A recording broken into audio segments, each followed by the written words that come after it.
coaches, just like our quarterback is the GOAT of quarterbacks. I mean, and no one can dispute it. I don't think there's been a finer coach in the 99-year history of the league.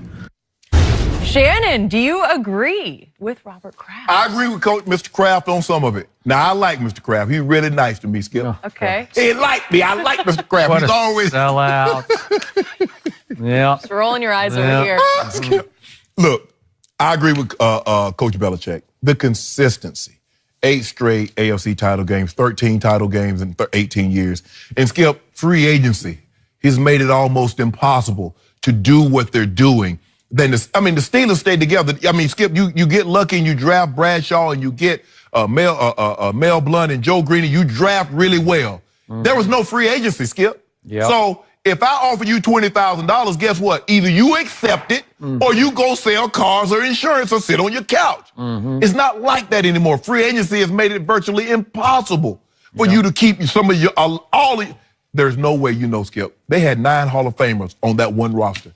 So let's just say at the end of free agency, are they going to be able to keep Terry Bradshaw, Lynn Swann, John Starworth, Franco, Webster, Joe Green, Mel Blount, Lambert, Ham? Are they going to be able to keep all of them in free agency? Absolutely not. So, but what Coach Belickick was able to do to keep this thing, offensive coordinators, he's had 3 or 4 of those. Defensive coordinators, he's had 2 or 3 of those. The one constant has been Coach Belickick and Tom Brady. Now, Coach Belickick does all the shopping. All of it.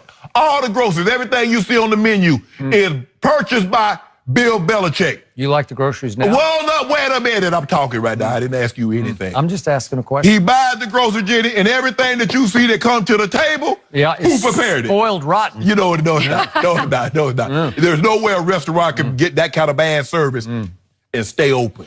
So he's doing something right. He's absolutely right, Skip. And look, not to discount, and it's hard when you critique, when you say this guy or who's this and who's that, sometimes people think you're taking a shot at someone else.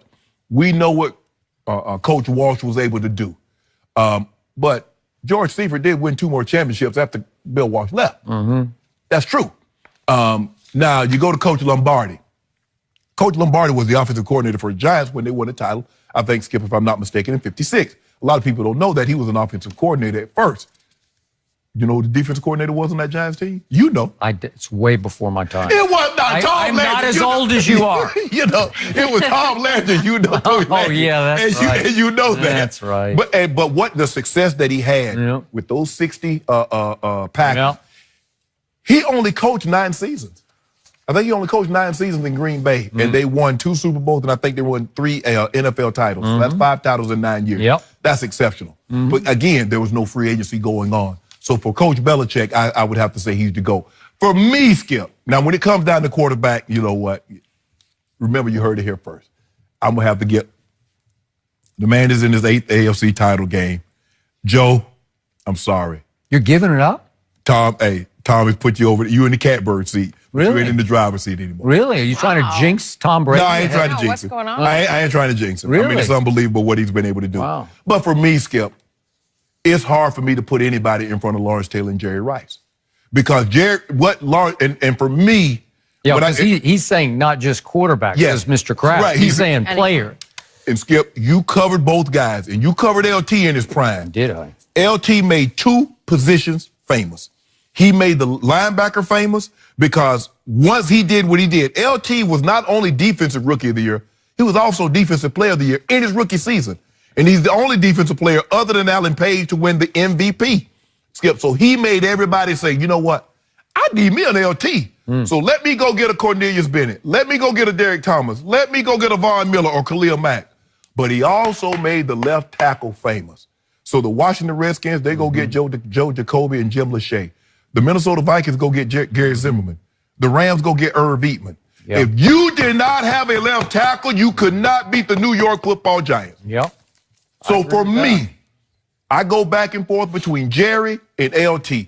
But if you make me pick here today who's the greatest NFL player in the 99-year history, I'm going to say Lawrence Taylor. Forget Skip. Now, we know what he's done off the field. I don't care. But, I don't care. Okay. Just keep it on. Well, that's it. I don't care. I'm going LT. Okay. I'm going LT. Okay. I have nothing but awe for LT or for Jerry Rice for that matter.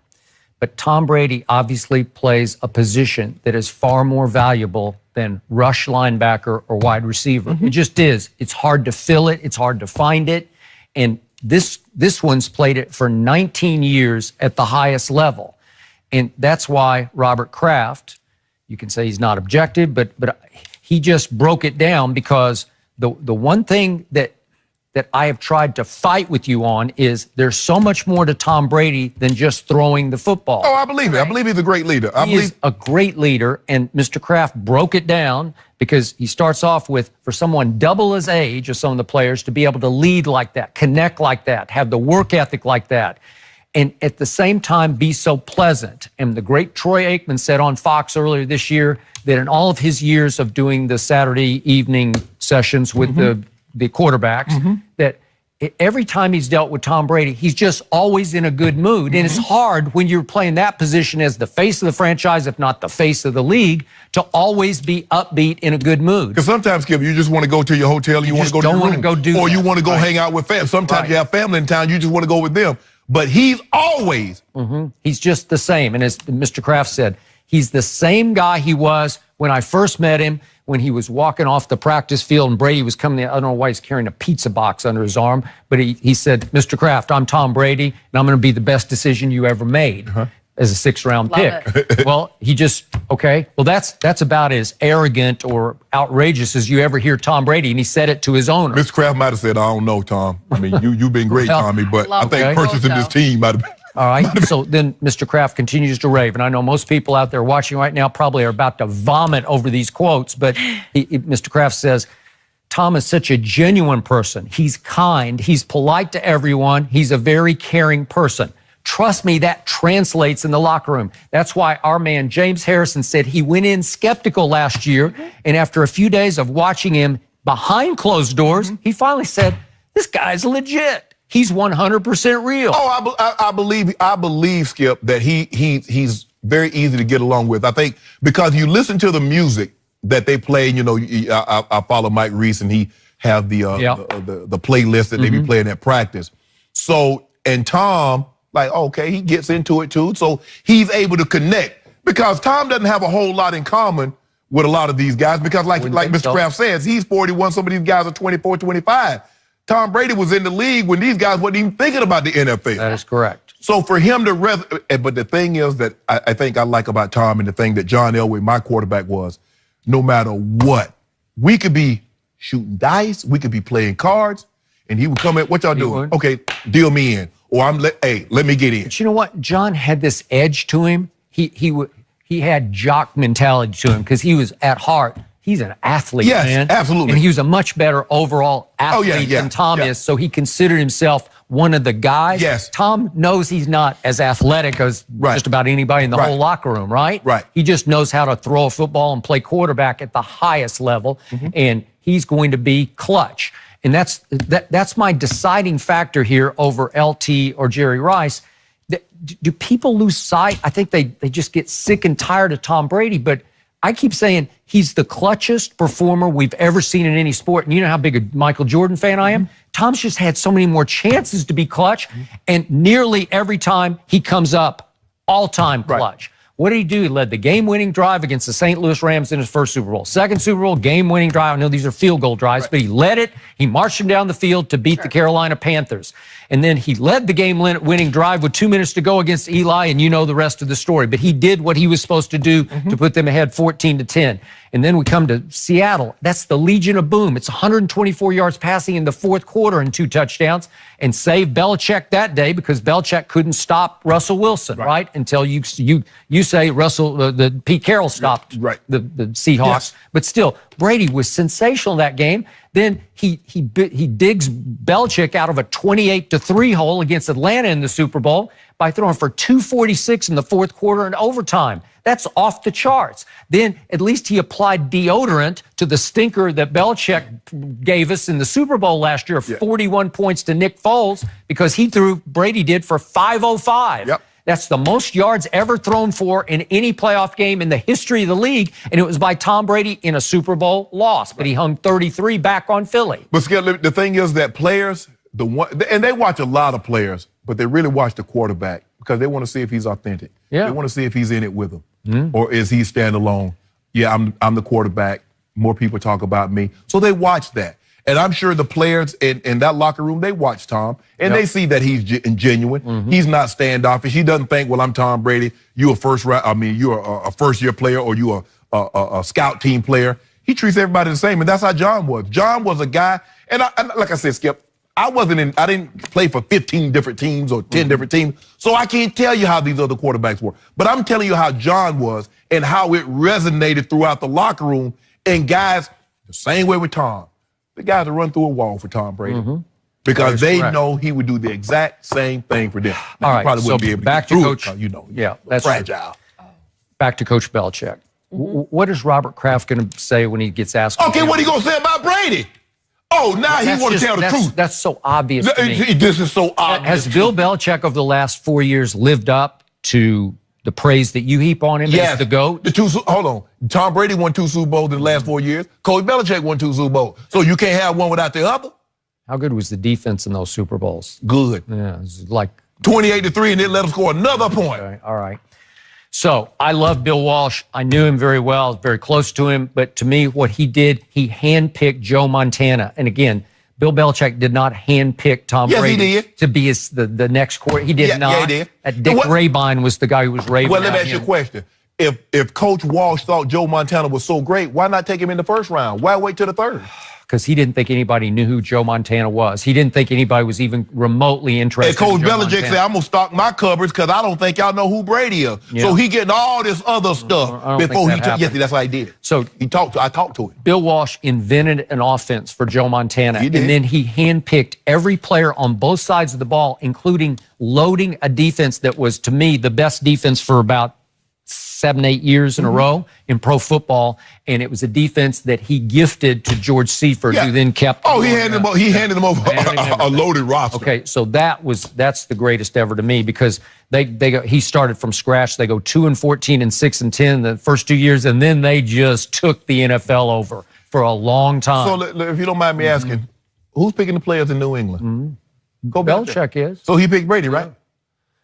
I don't know. I think somebody told him. Again, the story is that's the assistant coach, Dick Rabine, just raved about Brady because he scouted him. Okay. God rest his soul. Well, trust me, Skip Bayless. I know Coach Walsh might have drafted all those players, but he couldn't scout them extensively. So somebody He did. He personally worked out Joe Montana. Okay. And Dwight Clark. And because he went to see Steve Fuller in Clemson, South Carolina. Yeah. Well, this is what they do. Normally the scouts and the VP, they hand that thing over to Coach Belichick. Hey, Coach Bill Belichick Walsh was hands-on. Hold on, Skip. When Coach Belichick goes to these workouts, who's working out them defensive players? He does. Who's holding the bag? But he's all defense, and Tom Brady carried the offense. No, he's the coordinator. Coach Belichick. Yeah. Coach, Really? What did Tom Brady say? Tom Brady said, if Aaron Rodgers had this, have what I have, ain't no telling what he'd do. No, did he? Yeah, that's what he said. Well, so he always says the right thing. You know, I know you, but I love how you go talk about Mr. Kraft is telling the truth when he's explaining that Tom Brady. How can you not? He's like raving about him, but with Belichick, it's like, oh, well, he's the go-to coach. He's the go. He's the go-to coaches in the 99-year history. How can you argue it? I'm not here to argue it. I am. I know you. Yeah. I just hope Belichick has one good night on Sunday night. That's all. He better flash just an ounce of genius on Sunday night. Come up with some plan. But what about your guy? Huh? What if your guy throw the pick that ends the game? What you gonna say? Well, you just threw out the most bizarre hypothetical in the history of hypotheticals. Well, if he does that, I'll come in here and say he lost the game. Hold up, he threw the. How many times have I had to do that? He threw the pick. Hold on. Yeah? Who threw the pick in Indy? Yeah. In the AFC Championship game, who threw that pick to end the game? Well, did it end the game? Yeah, it ended the game. It did. Yep. Well, he's up against Peyton Manning. He's pretty good, right? So Patrick Mahomes some slaw, huh? Well, he's the first-year kid starter. So and threw 52. Yeah. So can you imagine what he's going to be like moving forward? Oh, let's see. You know what Tom Brady is against first-year playoff starters? He's 10-0. That is a good stat. I like that one. How many of them been Pat Mahomes' caliber? Well, none of them. How many of them been Pat Mahomes' caliber? Yeah. It's a great matchup. Looking forward to it. What was he against Mark Sanchez? What did he do against Mark Sanchez? He lost to Mark Sanchez. What? What? He's How lost you some lose games. the Gonna butt? remind us of Anybody that that lose one? the, hold on. That's the example you use. Anybody that lose the butt fumble can't be GOAT. That is You not can't be GOAT fair. if you lose the butt Hold fumble. on just a second. All-time playoff wins, Tom Brady, 28. Second on the list is Joe Montana at 16. 28-16. It's not even close. You That's lost. game over. Joe right? Montana ain't never lost to a guy called butt fumble. Okay. I mean, think about it today. His name is Mark Butt Fumble Sanchez.